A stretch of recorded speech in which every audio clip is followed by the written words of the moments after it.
Olá, seja muito bem-vindo, muito bem-vinda ao Educação, o programa que a gente fala de educação em Tom Maior. Sempre um diálogo com a comunidade escolar, os pais, cuidadores, professores, diretores e, claro, os estudantes. Eu me chamo Laila Mello, eu sou uma mulher cisgênero.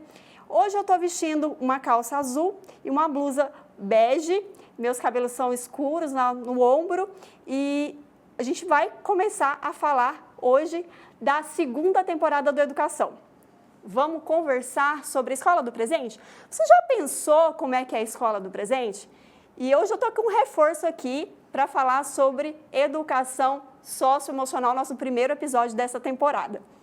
É interessante a gente pensar o quanto que a saúde mental tem alterado a vida das pessoas. E isso são vários dados que mostram como a população brasileira tem sofrido com a ansiedade.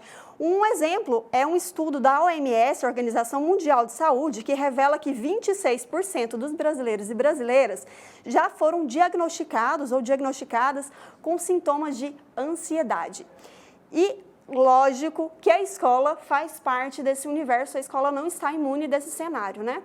Então, para falar sobre isso, hoje eu estou recebendo aqui no estúdio do Educação a professora Amarolina Ribeiro. Ela é professora da Educação Básica há 24 anos e atua com adolescentes do 6º ano até o ensino médio da rede pública aqui de ensino da Prefeitura de Goiânia. Olá, professora, muito bem-vinda. Olá, muito obrigada pelo convite. Fazendo a minha autodescrição, eu sou uma mulher cisgênero, eu sou uma mulher negra de pele clara, tenho os cabelos cacheados curtos e estou vestindo um vestido azul. Muito bem-vinda, professora. Obrigada. A gente também recebe aqui no estúdio a Paula Montalvão. Ela é neuropsicopedagoga e especialista em desenvolvimento integral infantil. Muito bem-vinda, Paula. Obrigada, Laila. Prazer, professora Mara. A você, ao público, muito obrigada pela audiência aqui também, né? Eu sou a professora Paula Montalvão, conhecida mais como Tia Paula, Laila. Vou fazer a minha descrição. Sou, então, uma pessoa cisgênero. Estou com a calça azul escuro e uma blusa toda florida de azul, deixa eu ver, roxo, verde, rosa, de tudo um pouquinho, tá certo? E um cabelo curto, mais pro lado do amarelo. Muito bem-vindas mais uma vez aqui. Vamos começar nosso bate-papo, mas antes vamos dar uma olhada nos números que falam de saúde mental. Vamos olhar aqui na tela. A gente pode pensar em como que a saúde mental hoje em dia é um desafio que é extremamente urgente, né? Um ponto crítico que afeta aí o desempenho de estudantes, de professores, e a gente vai acompanhar os números que trazem essa realidade aí pra gente. A escola é lugar de quê? Aprender, relacionar, descobrir novos saberes e criar novos conhecimentos. Um estudo feito com alunos de São Paulo constatou que 70% já sentiram sintomas de ansiedade e depressão. Além disso, muitos enfrentam desafios quando o assunto é concentração. Por quê? O problema não é novo, mas a pandemia do Covid-19 piorou o cenário. E os professores? Segundo um estudo que ouviu 5.000 entrevistados, quase 22% classificaram a sua saúde mental como ruim ou muito ruim. A pesquisa mostra que entre as principais consequências da pandemia, os professores citam ansiedade, baixo rendimento, cansaço excessivo e problemas com o sono.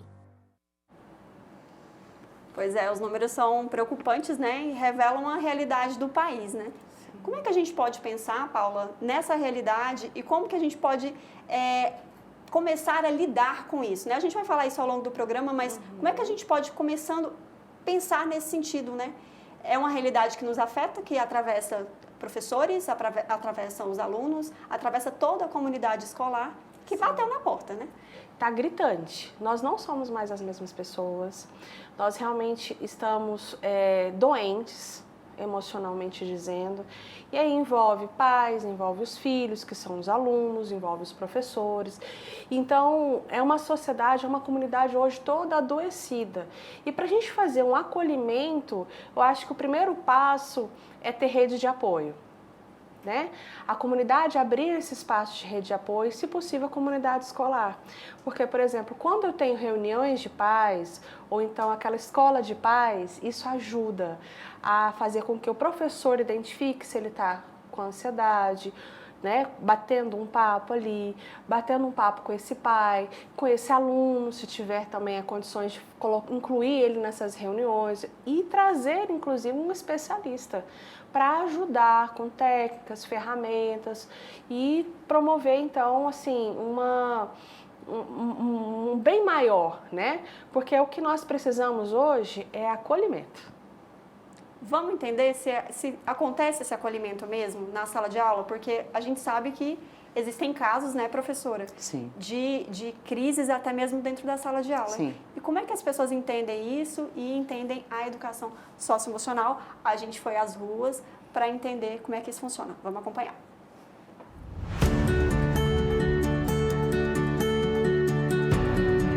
Ansiedade e depressão. Levantamento feito pelo Instituto Ayrton Senna mostra um dado preocupante. 2 de cada 3 alunos relataram sintomas de ansiedade e depressão. Será que as escolas e os pais estão preparados para lidar com a saúde mental dos alunos? Vamos saber. Você já presenciou ou já passou por uma situação de ansiedade, depressão, dentro da sala de aula? Algum colega seu já passou por uma situação assim? Eu não, mas eu já presenciei, sim, pessoas que tiveram uma crise de ansiedade no momento da aula, assim. Eu também tenho ansiedade. Aí, tipo, qualquer coisinha me estressa, qualquer coisinha pra mim é chorar. Aí eu fico sem comer também. E quando isso acontece, qual é a postura do professor? Eu acho que a profissão do professor não é isso, né? Eu acho que ele tá ali pra dar aula, algo do tipo. Eu acho que eles também deveriam estudar sobre isso, né? Porque na sala de aula pode acontecer qualquer coisa. Quando eu estudava no ensino médio, tinha muito isso, a galera realmente passava muito mal e às vezes o professor não esperava e não estava preparado para lidar com a situação. Você foi ensinada a falar de sentimentos, de emoções? Não, não. Acaba que os nossos pais, eles meio que eles brecam isso, né? Esse tipo de situação de você falar de sentimento. Eu sou uma que já aconteceu comigo também, mas já presenciei colegas também com essa crise de ansiedade. Comigo foi difícil, porque a gente tenta se fortalecer em alguma coisa, às vezes não consegue, né? Mas foi muito difícil. Eu estudo e eu tenho bastante ansiedade. Quando eu tô com muita ansiedade, eu costumo ficar com muita falta de ar, minha mão fica suando muito, aí eu costumo ir embora, porque eu não consigo ficar. Não tem nenhum apoio do professor nesse momento? Não, não tem. Nem de colegas? Não. Na verdade, eles não estão nem aí, né? Porque eles pensam que isso é para se aparecer. Seus filhos já tiveram algum caso de crise dentro da sala de aula ou em casa, de ansiedade? Sim, nós tivemos, né, com a minha filha mais nova, né? Ela tem 12 anos, no colégio anterior dela, né? A gente teve problemas com o caso de ansiedade. E nesse caso, como foi a postura da escola, do professor? Você sentiu que a escola estava preparada para lidar com isso? Não, não sentimos. A escola não estava no momento preparado, não tinha acompanhamento psicopedagogo no colégio, né? Tivemos que pagar separadamente e, inclusive, mudamos de colégio, né?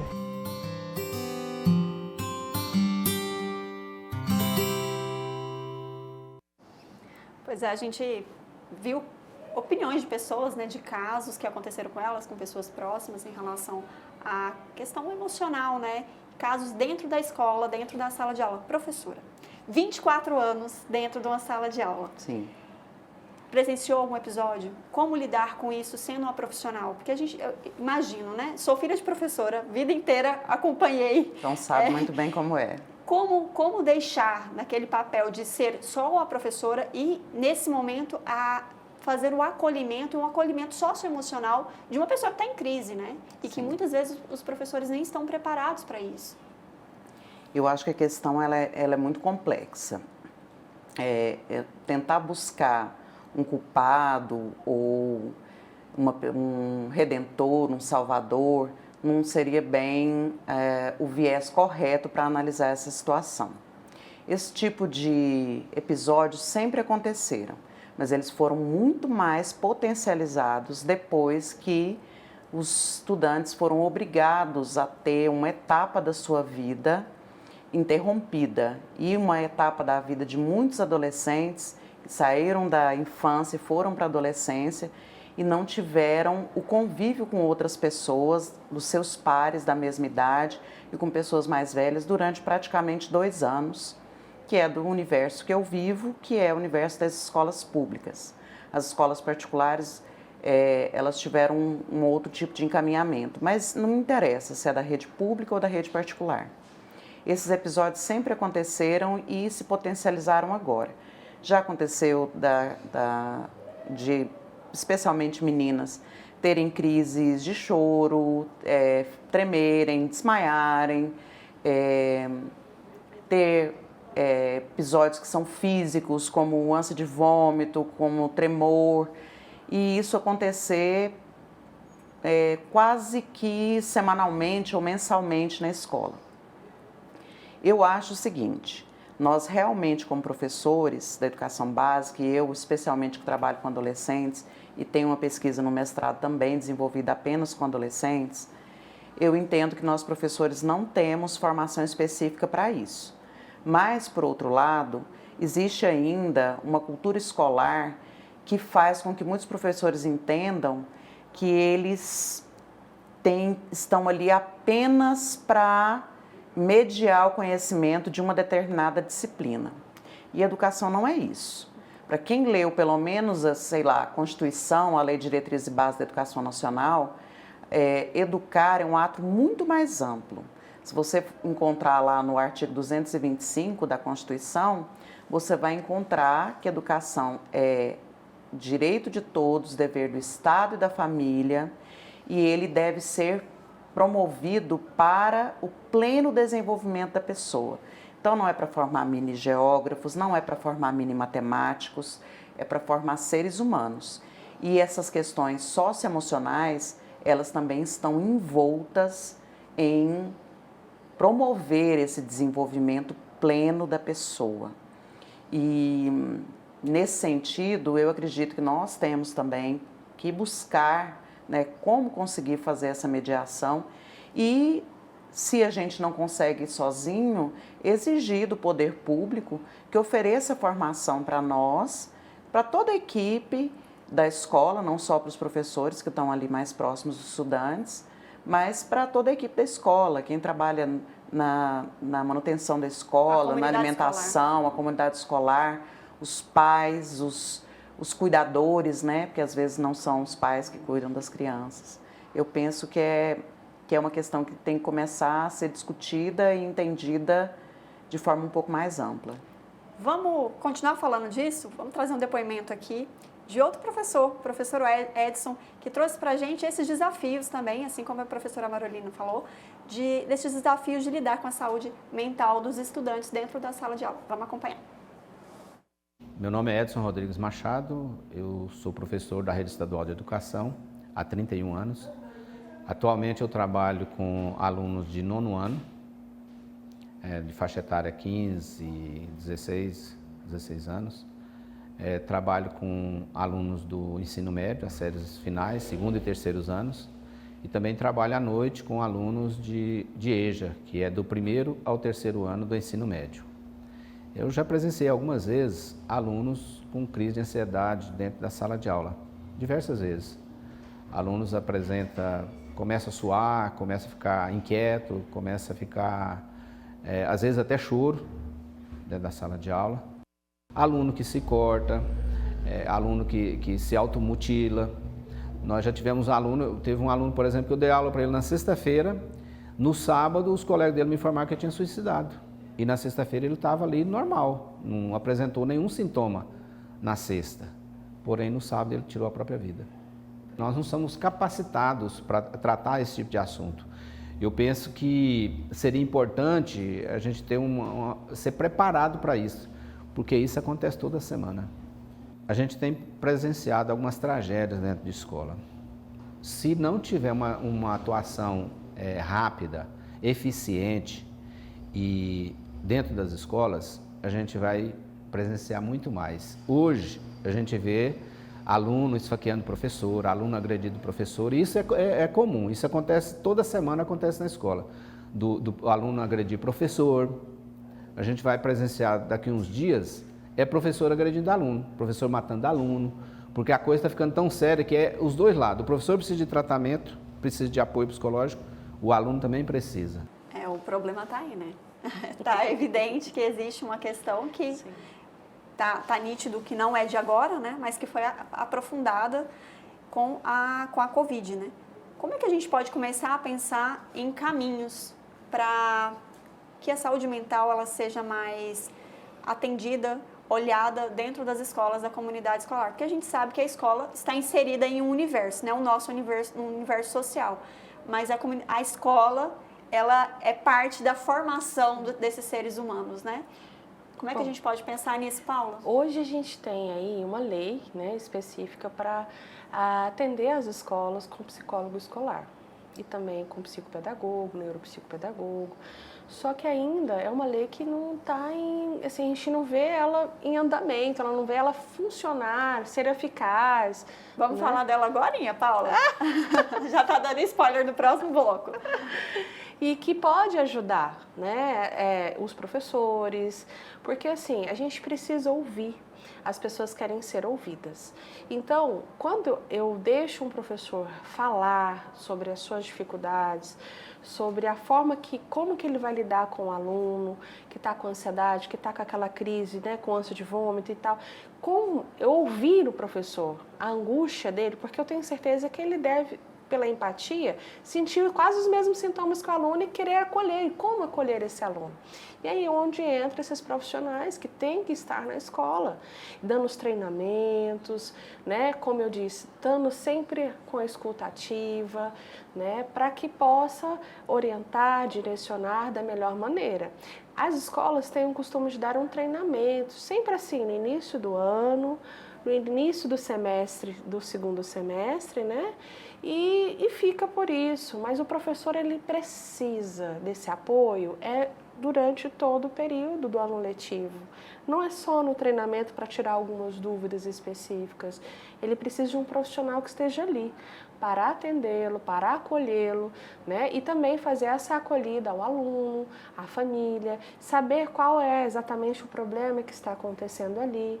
Começamos a falar em caminhos, desafios, mas a gente também vai falar sobre caminhos a serem seguidos aqui, porque a gente não traz só problema, viu, gente? Não fique assustada, a gente também vai trazer alguns bons exemplos que a comunidade escolar pode seguir aí.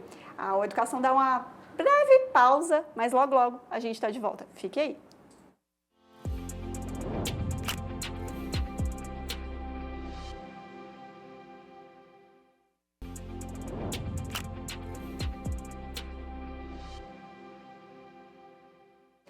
Olá, de volta à Educação. Hoje nós estamos falando sobre educação socioemocional e eu recebo aqui no estúdio a professora Amarolina Ribeiro e a neuropsicopedagoga Paula Montalvão. A gente está falando sobre a importância de pensar em saúde mental na comunidade escolar. No bloco passado, a gente conversou sobre esse problema, né? E agora a gente vai começar a traçar caminhos para pensar nesses desafios, mas para serem resolvidos, né? E aí, o primeiro caminho que a gente vai levantar aqui é pensar na família. A família a gente sabe que tem um papel fundamental no desenvolvimento da criança lá na primeira infância, né? É ali que a gente começa a pensar em autoestima, nas capacidades que a gente pode ou não ter, nesse sentido de valorização da família. E aí a gente foi conversar com a psicóloga Ariana Lobo, que falou sobre como essa família, nessa primeira infância e ao longo da vida, vai marcar quem nós somos e como nós nos entendemos. Vamos olhar. Nós entendemos que a educação socioemocional, ela está muito interligada e relacionada com o âmbito escolar, familiar e social. Então, nada mais é do que um conjunto de habilidades, né, que vai se desenvolvendo e tudo isso começa em casa. Nós entendemos que quando a criança ela chega na escola, ela já traz uma bagagem, ela já traz algo sobre si. No entanto, é exatamente na escola onde ela vai descobrindo sobre o seu autoconhecimento. A família é quem habilita, então. É ela quem promove, é ela quem dirige, é ela quem mostra. Por exemplo, na primeira infância, nós entendemos que eles estão num processo de formação da sua personalidade. Eles estão no processo de se conhecer sobre o que eu posso fazer além daquilo que eu aprendo. Então, tanto é que em 2020 foi quando o MEC, né, trouxe essa exigência da educação socioemocional nas escolas, não como uma disciplina, mas como um conjunto em todas as disciplinas. Porque não se separa a educação socioemocional da matemática, das ciências, da geografia, da artes. Não, estão todos interligados. Só que quem diz para a criança quem ela é são os pais. Você é capaz, você é autossuficiente, você é capaz de resolver as coisas. Então, eu libero meu filho emocionalmente para o crescimento. Isso tem acontecido dentro da sala de aula? Há um trabalho conjunto da família com o profissional que está dentro da sala de aula? Talvez a visão que eu vou apresentar ela seja um pouco polêmica, inclusive para os meus colegas professores. O meu universo é o universo da escola pública, do aluno da periferia, do aluno que é filho de classe trabalhadora. E eu sempre costumo dizer que para ser pai e mãe não existe curso. Então, uma menina engravidou na adolescência, essa criança vai chegar na escola e essa adolescente que se tornou adulta não teve um curso para ser mãe ou para ser pai, né? Essa pessoa que ficou responsável pelo cuidado daquela criança. Mas, para ser professor, tem curso. Então, quando lá na lei está escrito que a educação é direito de todos, dever do Estado e da família, quando a família não está preparada para isso, e muitas vezes não está, independente da graduação de estudo que essa pessoa tenha, ela não está preparada para os desafios do que é criar um novo ser humano. E se falhou a família, lá diz, o Estado e a família. Então, nós, como representantes do Estado, temos que parar de dizer hoje, mas a família também não ajuda. Se a família também não ajuda, vamos fazer pelo menos a nossa parte. E eu vejo que muitos professores da educação infantil e dos anos iniciais do ensino fundamental têm feito isso. Para mim, o gargalo, ele acontece quando a criança deixa de ter uma única professora, que em geral é uma professora, e passa a ter vários professores mediando cada um componente curricular distinto. Esse professor ou essa professora, ele não vai ter o mesmo olhar para esse estudante do que a professora regente que dava aula para ele no 5º ano e era uma única professora. Então, essa professora lá do 5º ano, ela conhecia esse estudante, ela sabia quem ele era, quais eram as reações previsíveis, quais não eram previsíveis, e poderia até evitar aquilo que o professor falou, de perder um aluno, né, por ele ter tirado a sua própria vida. Isso não vai acontecer, ou dificilmente vai acontecer até o 5º ano, porque existe uma proximidade desse estudante com a professora regente. Ela está ali para além da mediação, não gosto dessa expressão transmissão, dessa mediação dos conceitos, dos conteúdos, né? E isso já foi constatado, inclusive, por uma pesquisadora muito conhecida, pesquisadora fantástica, chama Miriam Abramovay. Ela pesquisa a evasão escolar de adolescentes e fez uma pesquisa gigantesca no país todo para descobrir quais eram as causas de evasão escolar. Mas aí ela foi além, ela foi muito além daquilo que a gente esperava e fez a pesquisa no mesmo patamar, com a mesma amplitude, para descobrir por que ele permanece. E o estudante, 21 mil estudantes no Brasil inteiro, e ela chegou à constatação de que o aluno que permanece na escola é aquele aluno que enxerga em um ou mais professores um cuidado e um entendimento de que ele é um indivíduo único, de que ele não é apenas um número na chamada, que ele não é apenas um número, uma lista num rol de notas a serem atribuídas. Isso foi relatado por mais de 37% desses 21 mil.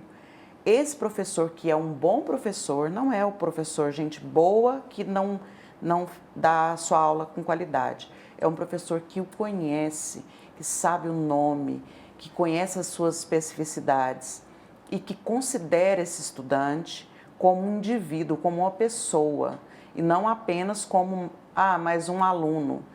E essa pesquisa ela demonstra muito essa necessidade de mudança da cultura escolar para se adaptar à cultura juvenil, porque a cultura juvenil é outra hoje.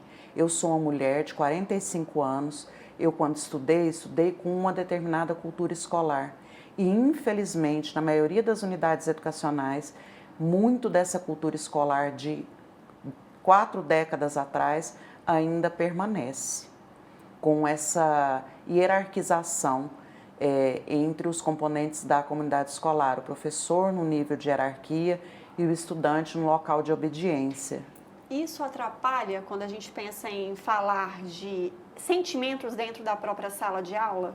Paulo, assim, no sentido assim, essa questão de hierarquia. É o professor de um lado, uma pessoa bem mais velha, com um repertório de vida muito diferente do que aquele aluno que está ali, e a gente pode pensar nas várias particularidades, né? E a gente vamos focar na questão da rede pública, né?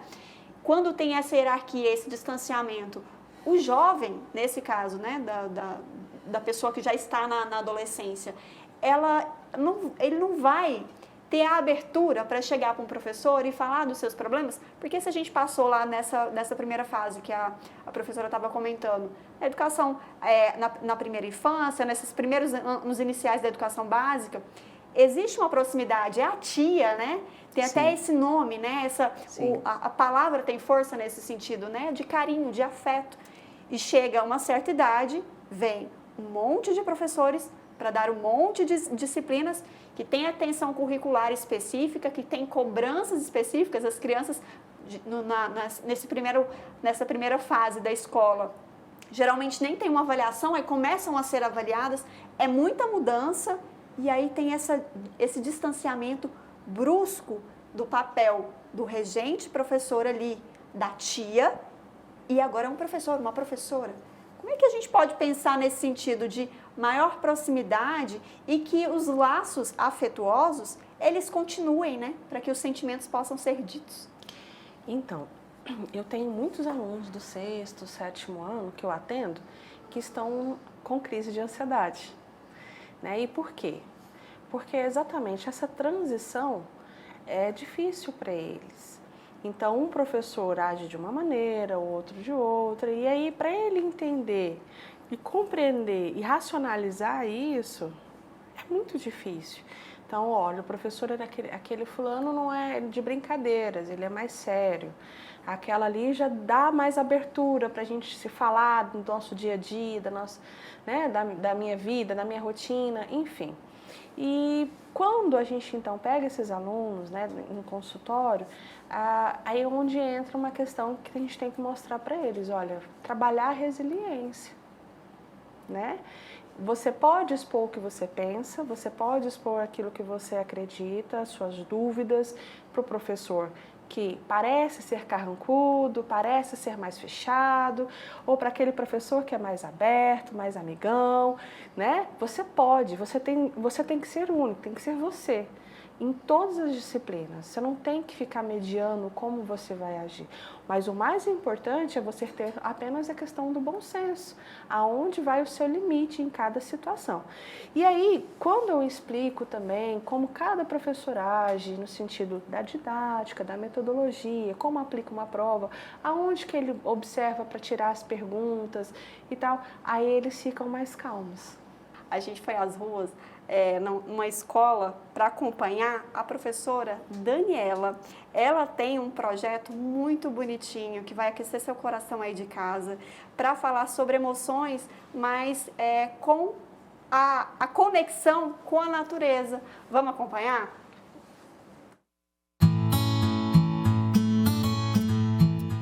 O ambiente que estamos faz parte da construção da nossa história, da nossa infância. Natureza, beleza, cores. Infância. história.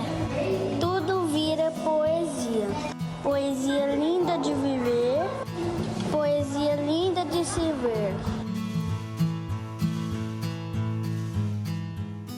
Respirando, acalmando, fechando os olhinhos, ouvindo o barulho da nossa escola, crianças conversando,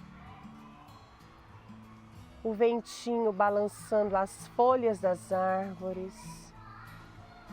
Você vai sentir agora os batimentos do seu coração. Respirou, soltou o arzinho pela boca.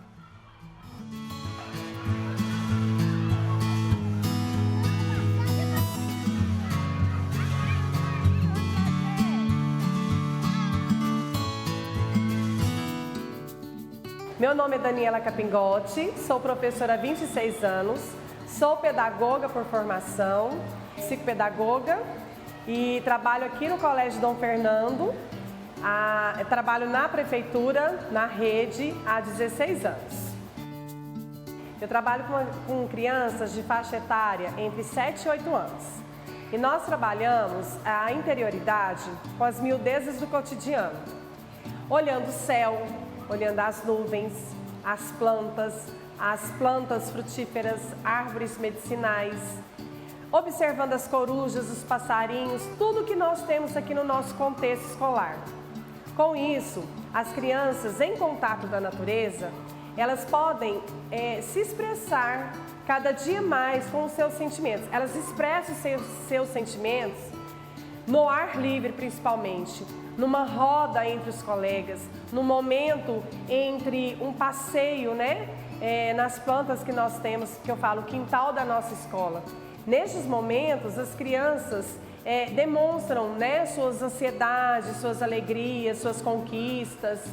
E partindo daí, nós começamos a perceber como que está a individualidade das crianças de modo geral. Essas miudezas cotidianas faz com que a criança explore tanto a sua interioridade e que consiga expressar por meio da comunicação o que anda sentindo. Você é importante para mim. Você é importante para mim. Se nós não tivéssemos momentos como eu faço toda semana, eu acho que muitas situações passariam despercebidas. Então eu vejo que esse contato com as crianças próximas, principalmente na natureza, faz com que a criança fale muito mais, expresse muito mais os sentimentos dela. Eu percebo assim, que no início eles eram muito tímidos e não falavam muito sobre eles. Hoje em dia eles já conseguem se expressar melhor, falar sobre eles, sobre a família, sobre o que está acontecendo cotidianamente. Então, a comunicação está sendo desenvolvida, o respeito mútuo está sendo desenvolvido e com isso o trabalho é um trabalho que eu vejo que as crianças têm um futuro brilhante pela frente. Para você, professor, que está assistindo, não desistam, persistam sempre. Nós temos os nossos alunos por nós e nós por eles.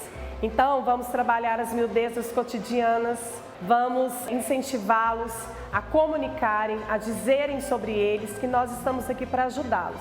E eu tenho certeza que vocês aí também, fazem o papel de vocês, que é primordial na vida de cada um, que é ensinar as nossas crianças com amor, com carinho, com empatia, com simpatia e com muita alegria.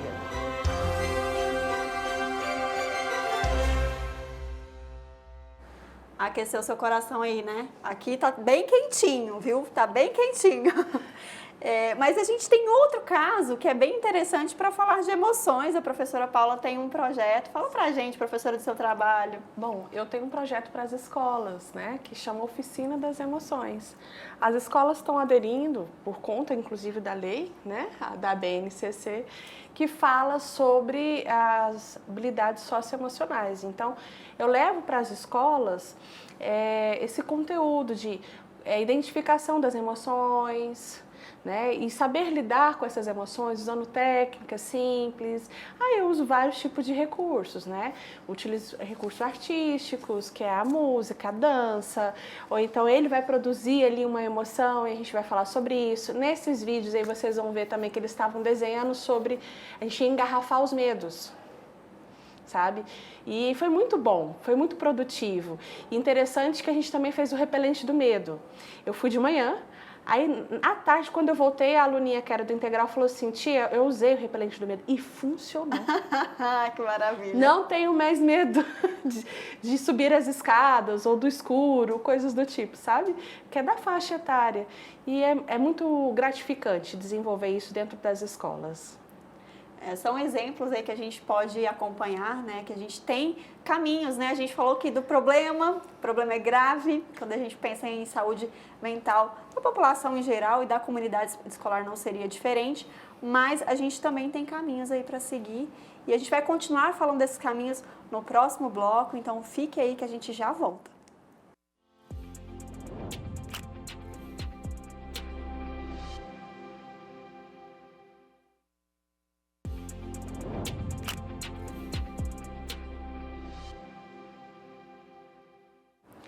Olá, de volta aqui com a Educação. Estamos na segunda temporada do programa, a gente está falando sobre a Escola do Presente e o episódio de hoje vamos falar sobre educação socioemocional. Conversamos já sobre contexto, qual que é a nossa problemática aqui no país quando a gente fala em saúde mental.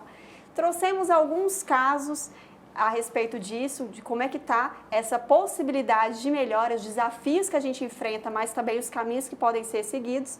E eu recebo aqui no programa hoje a professora Marolina Ribeiro, a Amara, e também a neuropsicopedagoga Paula Montalvão. Então, para começar esse bloco, vamos conversar sobre a lei que foi sancionada pelo presidente Lula, que fala sobre a Política Nacional de Atenção Psicossocial nas Comunidades Escolares. E o principal objetivo dessa lei é promover a saúde mental, não só dos professores e dos estudantes, mas também da comunidade escolar como um todo. Isso aí engloba, por exemplo, os pais, os cuidadores, quem cuida da merenda também. E aí a gente vai conversar com a professora Dayana Rosa, ela é integrante do Instituto de Estudos para Políticas de Saúde e ela vai falar sobre como esse projeto já tem um potencial de implementação. Vamos acompanhar. Bom, nós do IEPS, que é o Instituto de Estudos para Políticas de Saúde, a gente vem contribuindo com esse projeto de lei desde o seu começo. Isso foi em 2021, né? Foram 3 anos até a aprovação dessa lei, o que é considerado até um período curto, se você for pensar a aprovação de outras leis. Então, uma série de fatores contribuiu para essa rápida aprovação e que a gente identificou, né, nessa série de fatores a própria justificação para apoiar esse PL desde o começo, que foi a piora dos índices de saúde mental nas comunidades escolares. Isso desde a pandemia, passando pelo retorno às atividades presenciais, né, da volta às aulas, e alguns casos de violência também mais graves que a gente teve notícias, a gente contribuiu para a aprovação desse PL acreditando que era necessária uma resposta efetiva do poder público para esse problema, né? Ela, sim, é suficiente desde que seja implementada em articulação com outras áreas também. Por outras áreas, eu estou falando da saúde, da educação, da assistência social, principalmente, porque a gente sabe que nenhuma delas isolada dá conta, do problema. Por exemplo, não é apenas o caso da gente fornecer psicólogo para crianças, adolescentes, professores que a gente vai resolver o problema. A gente precisa de toda uma rede de apoio que já existe, essa é a boa notícia. Essa rede já existe para apoiar essas pessoas que estão ou em sofrimento, ou com transtorno, ou que possam vir a ter também, eu estou falando de ações de prevenção. A comunidade escolar ultrapassa, sim, a relação professor-estudante. Existe toda uma comunidade presente na própria escola, né, que vai desde do porteiro, da merendeira, do pessoal da secretaria, os próprios tutores, né, os responsáveis pelas crianças, e também a comunidade que fica ali por perto, nas mediações do território. Então, por isso que a gente frisa a comunidade escolar. Pois é, a gente está falando da comunidade escolar como um todo, né? Não é só professor, não é só aluno. mas vamos pensar como é que está a saúde do professor e dessa comunidade que está em volta. Porque a gente falou aqui muito sobre essa questão do aluno, mas e essa comunidade que está em volta, como é que está? Como é que está, professora Marolina? Olha, é como alguns dos colegas aí disseram, né? O professor mesmo que deu o depoimento dele, ele disse que percebe que as famílias estão adoecidas e os professores também estão adoecidos. Eu penso que tem existido um projeto para fazer com que os professores cheguem no nível em que eles não consigam mais se entender como profissionais sem estarem adoecidos. É uma estratégia que funciona da seguinte maneira: esse professor, em geral, ele conseguiria fazer um trabalho excelente se ele trabalhasse meio período na escola e o outro meio período ele fazendo as atividades de planejamento, de avaliação, de pensar nesse tipo de projeto, de ações para projetos. Mas o professor, por ter um salário que é um salário precarizado, ele, em geral, opta por trabalhar um segundo turno e, às vezes, até um terceiro turno. E eu digo, com 24 anos de escola, não é possível trabalhar com saúde com uma carga horária dessas.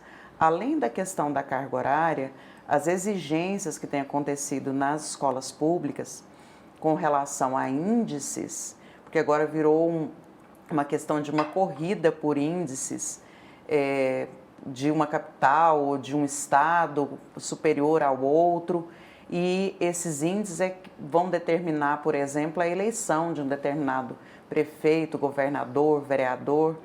Isso tem acontecido muito, uma pressão gigantesca sobre as escolas, sobre os professores, sobre a forma como esses professores trabalham. Então, do mesmo jeito que os adolescentes estão muito adoecidos, os professores eu nunca vi o que tem acontecido agora. Sabe, muitos professores pedindo exoneração e indo trabalhar em qualquer outra coisa, de motorista de aplicativo, de vender marmita, para poder sair daquele ambiente adoecedor. E assim, eu tentando não ser tão negativa, eu acredito que existem soluções, não a curto prazo, não soluções mágicas, como disse a última entrevistada. Não é colocar um psicólogo, um psicopedagogo na escola que vai transformar a escola e fazer com que a saúde emocional de todos esteja resolvida. Eu continuo batendo na mesma tecla que é preciso, especialmente com adolescentes e jovens adultos, buscar mudar a visão a respeito desse público. Os jovens, eles têm uma cultura que é distinta da cultura escolar. Nós precisamos nos aproximar deles. Eles são chatos, eles são agressivos, eles são violentos, eles não levam as coisas a sério. Eles são adolescentes. Todos os adolescentes passaram por isso, ou pelo menos boa parte. Realmente eles têm essas características, mas eles não são só isso.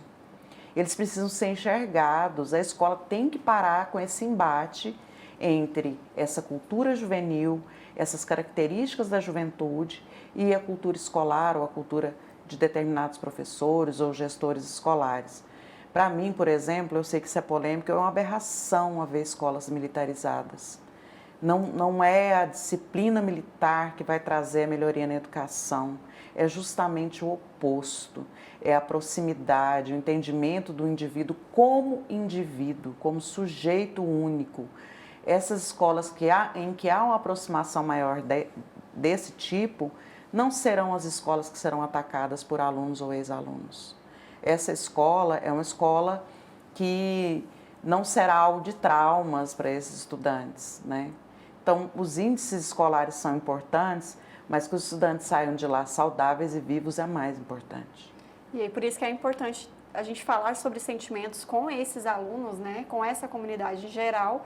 E vamos focar na questão dos professores, porque, como a senhora disse, existe um problema aí, os professores estão adoecidos, há um cenário em que se assimila, né, a profissão à doença mesmo mental, ao cansaço, uma profissão que tem sido colocado como uma profissão que está, de fato, adoecida. E a gente fez uma analogia aqui, pensando naquela... Quando a gente pega um avião, você entra no avião, e aí você escuta o seguinte termo, né? A seguinte frasezinha: se você está acompanhado de alguém, uma criança, uma pessoa para cuidar, se a máscara de oxigênio cair, você primeiro coloca em você, ou seja, cuida de você primeiro, para depois conseguir cuidar da outra pessoa que está ali precisando também de ajuda, mas primeiro você tem que cuidar de você. E a comunidade escolar, gente, não é diferente, os professores não são diferentes nesse sentido. Por isso, a Secretaria de Estado lá de Educação do Paraná criou um aplicativo em parceria com a Universidade Estadual de Londrina para atender os professores.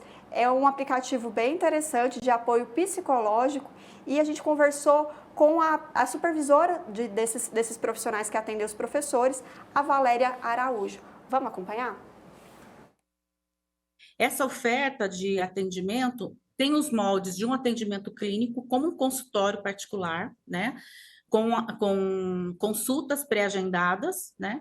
Onde o professor ele vai tratar do sofrimento psíquico dele, que logicamente vai estar relacionado com as questões do trabalho, né, como professor. Poder tratar esse professor que vive em condições, às vezes, exaustivas de trabalho, né, com demandas que, vamos dizer que a escola, ela é um reflexo da sociedade. Então, as questões que acontecem na sociedade, elas são vividas também em sala de aula, né, com os alunos, na relação com os pais, com os professores, com os gestores. Esse trabalho de atendimento, né, do psicólogo, poder oferecer essa escuta, é para justamente prevenir situações piores. Embora, né, o que a gente percebe é que são professores que já têm 20 anos ou até mais de experiência de trabalho e tudo mais, e com isso, um estresse muito grande. Então, alguns já aparecem com ideações suicidas, que são casos mais graves, né, que vão além da depressão. Síndromes do pânico, muito decorrentes da própria violência que as escolas sofreram nos últimos anos, né? Nós tivemos a oportunidade, enquanto programa, de oferecer uma escuta aos professores que vivenciaram uma violência ali numa cidade próxima aqui de Londrina, né? Que houve ali um assassinato de 2 alunos. Nós estivemos lá e vimos o quanto que esses professores sofrem, né? O estresse dessas situações, né? E com isso, assim, tem a violência que ocorreu mesmo, mas também tem as ameaças, né, em sala de aula. Isso vai gerando estresse. Pois é, são vários casos aí que a gente tem de problema mesmo que apresentaram esse cenário que a gente tem aqui de saúde mental dentro da comunidade escolar, mas a gente também tem coisa boa para falar, a gente tem exemplos positivos, está na hora do Educação que dá certo.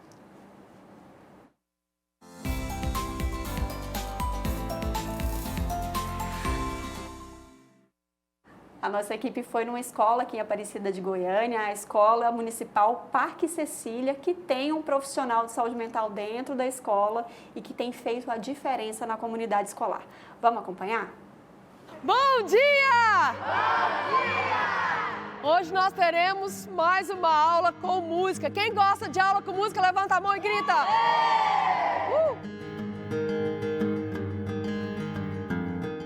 Meu nome é Ronice Maria de Oliveira Borges, sou diretora da Escola Municipal Parque Santa Cecília, em Aparecida de Goiânia, e aqui nessa escola temos o privilégio de ter uma professora de artes que também é psicóloga e desenvolve o projeto Vida Saudável com os nossos alunos.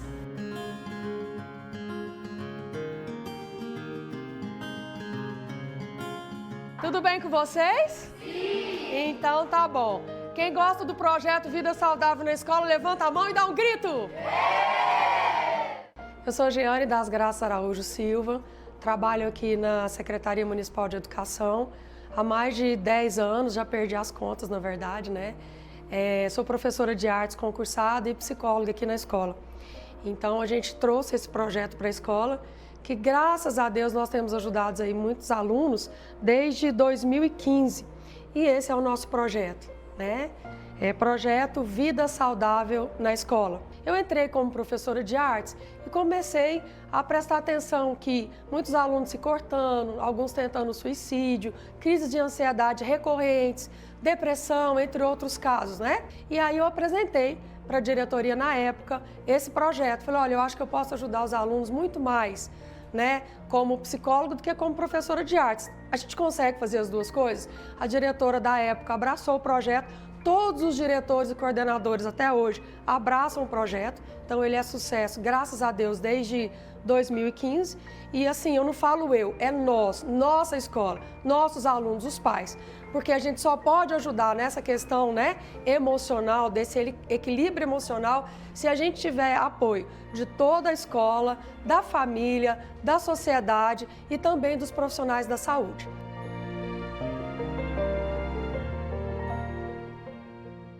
Meu nome é Carla Regina, eu tenho uma filha que estuda aqui no Escola Municipal Parque Santa Cecília. O projeto aqui é maravilhoso, né? Pessoalmente ele me ajuda bastante com a minha filha, com os probleminhas dela. Esse projeto acolhe muito a gente, tanto quanto mãe, ela também. Maravilhoso, já ajudou várias crianças, não só a minha filha, né? Mas em particular a minha tá ajudando muito, tá sendo uma diferença muito grande na minha vida e na vida da minha filha. Em 2022, quando eu cheguei nessa escola, os alunos estavam voltando da pandemia, né? Ficaram 2 anos em casa, até porque aqui passou por uma reforma, então eles demoraram um pouco mais a retornar. E foram 2 anos em casa, 2 anos, né, somente com a família, sem esse convívio escolar. Nós enfrentamos muitas dificuldades no retorno com eles. O ano foi muito difícil, porque os alunos estavam tendo aula online, né? Já tinham acostumado com aquela ideia de ficarem fechadinhos em casa, bem ali no mundinho. Voltou para a escola, foi um caos, né? É como se a gente estivesse começando tudo de novo. Então, muitos alunos se cortando, um número assim assustador. Muitas brigas, a gente começava a escrever no quadro quando virava um aluno batendo no outro, no recreio também, né? Muita confusão, um desequilíbrio emocional muito grande. E aí nós intensificamos o projeto e começamos a atender os meninos em terapia de grupo. Na última tabulação que a gente fez, vamos supor, de 100 alunos que estavam se cortando, 95 pararam de se cortar. É um número altíssimo. Hoje, eles estão totalmente curados, né? E a grande maioria, eu digo assim, alunos que passaram por nós, que buscaram ajuda ou que a gente percebeu, 99% estão hoje muito bem. É um número muito alto. As cores do arco-íris, a brisa a murmurar, um olhar apaixonado de alguém que está aprendendo a amar. Nós temos vários casos marcantes de alunos que estavam passando por problemas emocionais graves e que, graças a Deus, com o nosso projeto, esses alunos hoje estão 100% curados, né? Estão emocionalmente muito equilibrados, muito bem. Oi, eu sou o Ezequiel, tenho 15 anos, estudo aqui na Escola Municipal Parque Santa Cecília e vim conhecer um pouco da minha história.